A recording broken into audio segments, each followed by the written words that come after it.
ဒီနေ့ကျွန်တော်ညီကိုမောင်နှမတို့ကိုရေတံခွန်ပေါ်မှာရှိတဲ့အိမ်လေးတစ်လုံးကိုခေါ်သွားမယ်ဗျ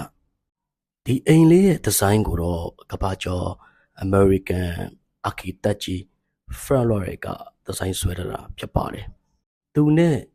geometry ပညာရက်ကမဆိုင်ပါဘူးဘာလို့လဲဆိုတော့သူ့အမေမူဂျိုဆီယာမအန်နာကငယ်ကလေးကသူ့ကိုဘလော့သုံးလေးတွေနဲ့ပေးစော်ပြီးတော့ geometry ပညာရက်ကိုသင်ကြားစေပါတယ်အသက်20ရောက်တဲ့အခါမှာတော့အမေရိကန်နိုင်ငံချီကာဂိုမြို့ကိုတက်လာခဲ့တယ်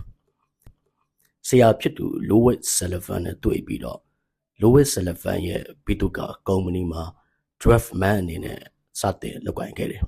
။ကဲအခုတော့ကျွန်တော်ပြောချင်တဲ့ Falling Water ကိုရောက်ပါပြီ။ American တထေး Kaufman ကနေပြီးတော့ Frank Lloyd ကိုတာဝန်ပေးပြီးတော့ Falling Water ကိုစောက်ခိုင်းစေပါတယ်။ Fluoride ကိုတထေးကြီးကဒီဇိုင်းအပ်ထားတာကြားပါပြီတကယ်ဆွဲမဆွဲကိုသိလို့တော့ကြောက်တွားရောက်စစ်ဆေးခဲ့ပါတယ်လာရောက်စစ်ဆေးတာကိုကြားသိတဲ့ Fluoride က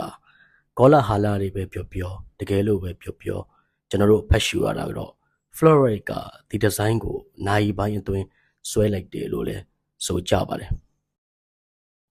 ဒီ architect ကြီး Fluoride က